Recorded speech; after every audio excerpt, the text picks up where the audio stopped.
की लहर देखने को मिली थी। बीजेपी ने जिले की 6 सीटों में से 5 सीटों पर भारी अंतर से जीत दर्ज की थी, जबकि पूर्वा सीट पर बीएसपी जीत दर्ज करने में सफल हुई। लेकिन समाजवादी पार्टी का एक भी सीट पर यहां पर जीत का परचम नहीं लहराया, जबकि बीते 2 विधानसभा चुनावों में उन्नाव जनपद समाजवादी पार्टी का मजबूत गढ़ बनकर उभरा था। लगातार 2 चुनाव 2007 और 2012 में 5-5 सीट जीतने वाली समाजवादी पार्टी का 2017 के विधानसभा चुनाव में मजबूत दुर्ग पूरी तरह से ढह गया। समाजवादी पार्टी के सभी दिग्गजों को हार का सामना करना पड़ा। ऐसे में अब 2022 चुनाव में बीजेपी के सामने 2017 के इतिहास को दोहराने की चुनौती है, तो वहीं विपक्ष के सामने बीजेपी के किले को ढहाने का सवाल। चुनावी मंत्र में हम सिलसिलेवार तरीके से उन्नाव जिले के विधानसभा क्षेत्रों के सियासी समीकरण और जनता के मन की बात कर रहे हैं।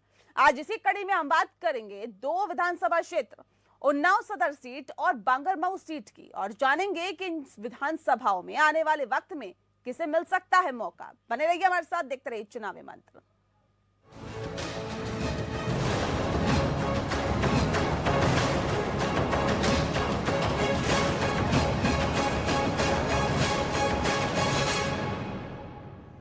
दो 2017 के यूपी चुनाव में बीजेपी को सत्ता के सिंहासन पर बैठाने में उन्नाव जिले ने महत्वपूर्ण भूमिका निभाई थी। यहां की कुल 6 सीटों में से 5 सीटों पर बीजेपी ने कब्जा किया था। बात उन्नाव के सदर विधानसभा सीट की करें तो परंपरागत रूप से ये सीट समाजवादी पार्टी की सीट मानी जाती थी, लेकिन पिछले 2 चुनावों में इस सीट पर भारतीय जनता पार्टी ने जीत दर्ज की है। इसी पर समाजवादी पार्टी 4 बार जीत का परचम लहरा चुकी है, जबकि भारतीय जनता पार्टी ने इस सीट पर अब तक कुल 3 बार, जिसमें एक उपचुनाव में भी जीत हासिल की थी। इस सीट पर एक बार बहुजन समाज पार्टी ने भी जीत दर्ज की थी। वहीं 2017 के चुनाव में समाजवादी पार्टी प्रत्याशी मनीषा दीपक को हराकर बीजेपी के पंकज गुप्ता लगातार दूसरी बार विधायक बने थे। अब देखना होगा कि लोधी जाति बकुल उन्नाव सदर सीट पर 2022 की चुनावी जंग में बीजेपी जीत की हैट्रिक लगा पाती है या विपक्ष इस सीट को छीनने में कामयाब रहता है। रिपोर्ट देखें।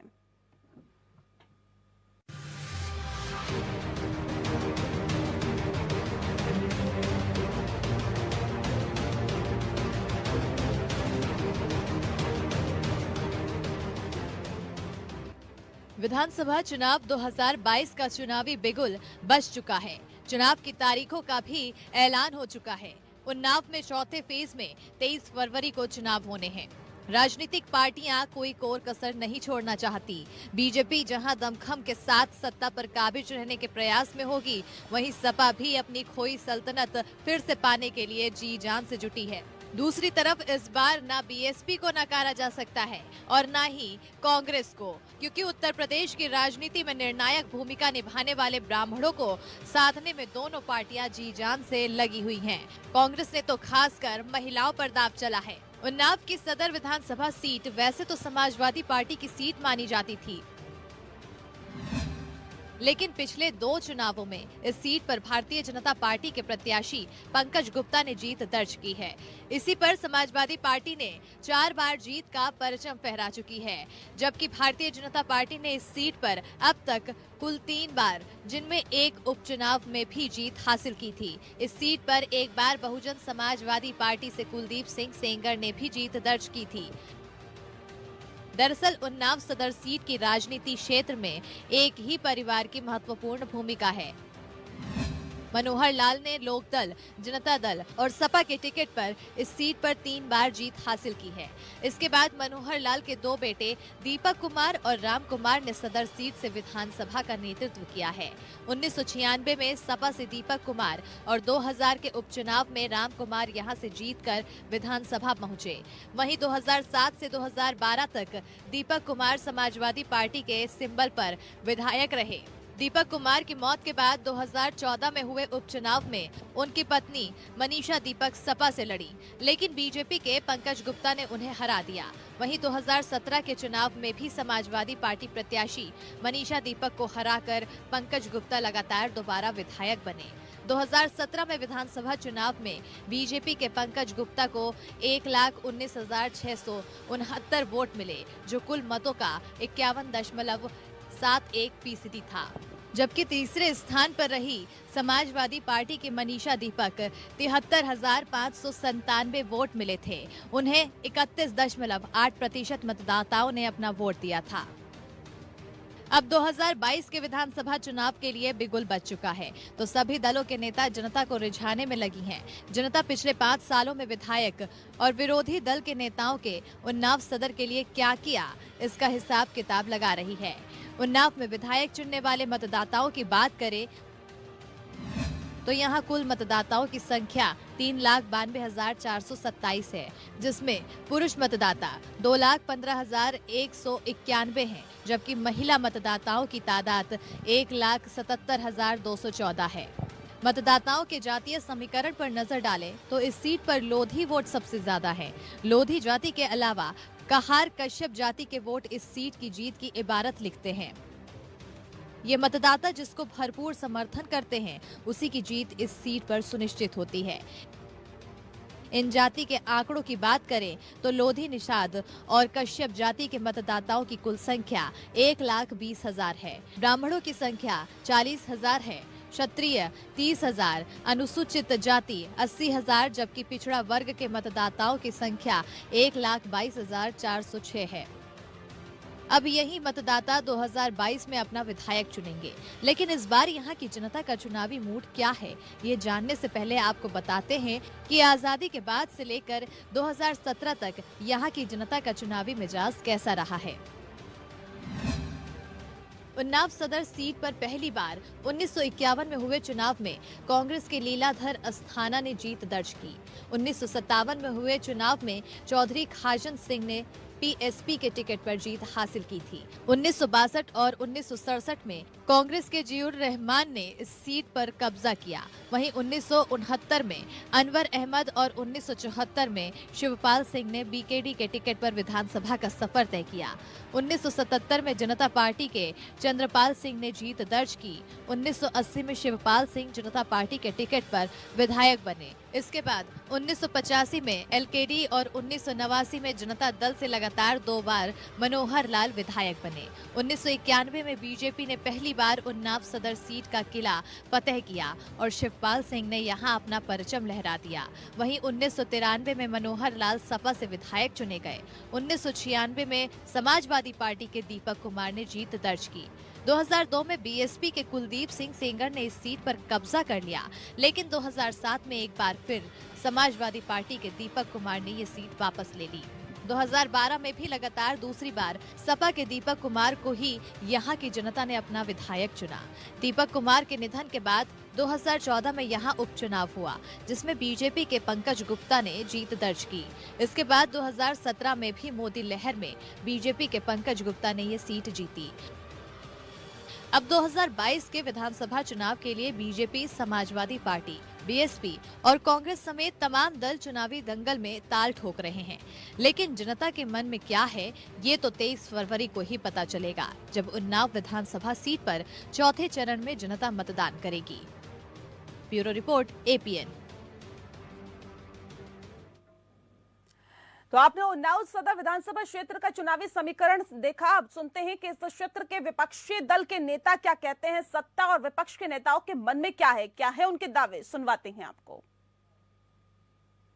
देश में लगातार विकास चल रहा, और जब आप सदर विधानसभा की बात करते हैं तो निश्चित रूप से जितनी भी मूलभूत सुविधाओं से जुड़े हुए विषय थे, उनको आज हल करा के उनको अपने एक अंतिम पैदान तक की पहुंचाने का हम लोगों ने इन 5 सालों में काम किया। चाहे मार्गों का चौड़ीकरण हो, चाहे शिक्षा क्षेत्र में इंटर कॉलेज और महिलाओं के लिए डिग्री कॉलेज का विषय रहा हो, चाहे विद्युतकरण गांव-गांव, मजरा-मजरा, घर-घर कराने का विषय रहा हो, चाहे अमृत योजना के अंतर्गत गांव-गांव, गली-गली और शहरों में पेयजल की व्यवस्था कराने का विषय रहा हो, तो हर क्षेत्र में चाहे सड़क, बिजली, पानी, शिक्षा, चिकित्सा, तमाम क्षेत्रों में काम हुआ और पर्यटन के क्षेत्र में भी काम हुआ। चाहे हमारे परियर स्थित जानकी कुंड मंदिर में काम हुआ है, आनंद घाट, गंगा घाट में काम हुआ है, ऐसे बहुत सारे विषय में काम हुआ है। देखिए, उन्नाव सदर विधानसभा का इतिहास जरूर रहा कि हमेशा रहा है ऐसा, उन्नाव का गढ़ रहा है समाजवादी पार्टी का। और अगर बात किया जाए कि 2 बार से जो भारतीय जनता पार्टी के विधायक हैं यहाँ पर और जो चुनाव लड़े हैं, जो चुनाव जीत कर आए हैं, जनता ने उनको चुना है। जिस तरह उन्नाव में मुद्दा जो आप जानते हैं कि जो मुद्दे रहेंगे हम लोगों के कि भ्रष्टाचार, जितना खनन घोटाला से लेके टेम्पो अड्डे से लेके कोटेदारों से वसूली लेकर ऐसी कोई जगह नहीं बची है जिसमें उन्होंने छोड़ा ना हो। सदर विधायक पंकज गुप्ता जी ने तो जो इनका जो अत्याचार है जो उन्नाव सदर विधानसभा में फैला हुआ है, जिस तरह से आतंक फैला हुआ है और जमीनों से कब्जे से लेकर कह सकते हैं कि एक पूरा माफिया तंत्र जो उन्नाव विधानसभा में छाया हुआ है और जो उनकी गुंडाई चल रही है, 2022 में यहाँ पर यही सब मुद्दे लेकर हम लोग उतरेंगे और इसका सुपड़ा 2022 में साफ होगा। वहीं उन्नाव सदर विधानसभा क्षेत्र में करीब 5 साल पहले जिस जनता ने वोट देकर बीजेपी का विधायक बनाया और विधानसभा पहुंचाया, उस जनता को 5 सालों में क्या मिला, क्या कहती है उन्नाव सदर विधानसभा क्षेत्र की जनता, ये जानने की कोशिश करते हैं। 2022 का विधानसभा का चुनाव जो है, जनपद मुख्यालय की जो सीट है बहुत अरसे बाद भाजपा को मिली और भाजपा के प्रत्याशी हमारे पंकज गुप्ता जी ने बड़ा अच्छा विकास कार्य किया है और जनता उनको पुनः जो है बनाना चाहती है।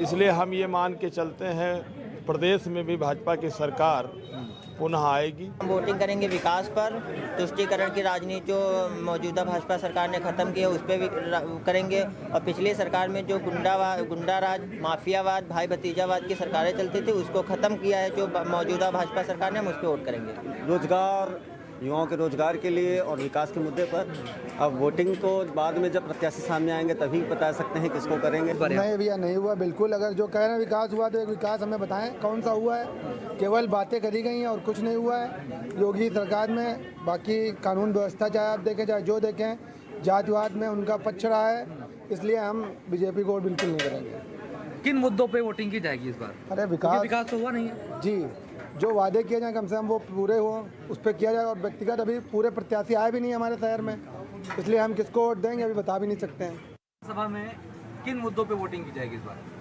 किसको विधायक बना रहे हैं? विधायक तो सर हम पंकज गुप्ता को ही बनाना चाहेंगे, टिकट मिलती है तो उनको, भाजपा का ही।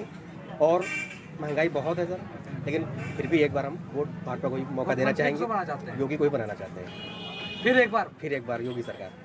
लेकिन बेरोजगारी तो बहुत है, लेकिन क्या करें, दूसरी से पहले भी सरकारें थी, बेरोजगारी पहले भी थी सर, अभी भी वही है। लेकिन मौका उससे अच्छा, उनसे बेटर है, उनसे अगले सरकार से बेटर है सरकार। पंकज गुप्ता ने सराहनीय की कोई माननीय योगी जी ने जो भी उत्तर प्रदेश में काम किए हैं बहुत सराहनीय काम किए हैं। अखिलेश और मायावती कांग्रेस ने तो सिर्फ नाम का काम किया हुआ है। और चलिए इसी के साथ यहाँ रुकेंगे एक छोटे से ब्रेक के लिए। ब्रेक के बाद लौटेंगे तो बात करेंगे उन्नाव जिले की बांगरमऊ विधानसभा सीट की। फिलहाल एक ब्रेक, जल्द लौटते हैं।